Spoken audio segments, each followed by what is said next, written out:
Assalamualaikum warahmatullahi wabarakatuh. Halo teman-teman, perkenalkan nama saya Gadis. Saat ini saya duduk di kelas 8 SMP dan saat ini juga saya akan menjelaskan tentang aplikasi tekanan zat pada makhluk hidup.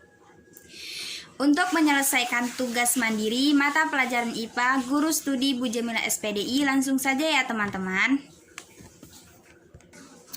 B. Aplikasi konsep tekanan zat pada makhluk hidup.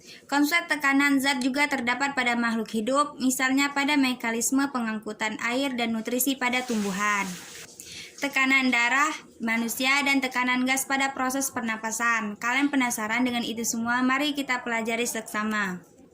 1. Pengangkutan air dan nutrisi pada tumbuhan. Air dan mineral dari dalam tanah akan diserapkan oleh akar, kemudian diangkut melalui iklim ke bagian batang dan daun tumbuhan. Zat makanan yang dibuat di daun akan diangkut melalui phloem ke bagian lain tumbuhan yang memerlukan zat makanan. Lalu bagaimana mekanisme pengangkutan air, mineral, dan nutrisi tersebut? Pengangkutan air pada tumbuhan. Masih ingatkah kamu susunan jaringan pada akar mulai dari jaringan terluar hingga terdalam? Jaringan-jaringan itulah yang akan dilalui oleh air ketika masuk ke dalam tumbuhan. Pertama-tama, air diserapkan rambut-rambut akar. Kemudian air masuk ke sel-sel epidermis melalui proses secara osmosis. Selanjutnya, air akan melalui korteks. Dari korteks, air kemudian melalui endornis dan vesikel. Selanjutnya, air masuk ke jaringan iklim yang berada di akar. Setelah tiba di iklim akar, air akan bergerak ke iklim batang dan ke iklim daun.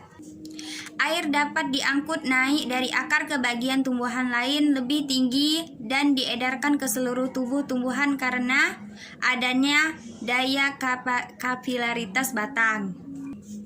Sifat ini seperti terdapat pada pipa kapiler. Pipa kapiler memiliki bentuk yang hampir menyerupai sedotan. B. Diameternya sangat kecil.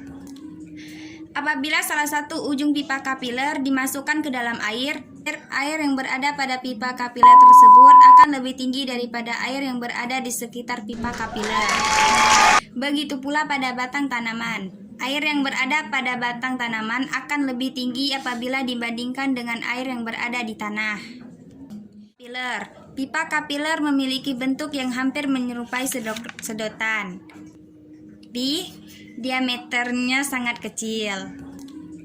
Apabila salah satu ujung pipa kapiler dimasukkan ke dalam air yang berada pada pipa kapiler tersebut akan lebih tinggi daripada air yang berada di sekitar pipa kapiler. Terjadi melalui pembuluhan phloem. Pengangkutan zat-zat fotosintesis dilalui dari sumbernya, yaitu daun, daerah yang memiliki konsentrasi gula tinggi, ke bagian tanaman lain yang dituju, daerah yang memiliki konsentrasi gula rendah, dengan dibantu oleh sirkulasi air yang mengalir melalui pembuluhan iklim dan phloem. Sekian yang bisa saya jelaskan tentang konsep zat tekanan pada makhluk hidup. Jangan lupa di subscribe, komen, dan share, karena share kalian mempertinggikan nilai saya. Assalamualaikum warahmatullahi wabarakatuh.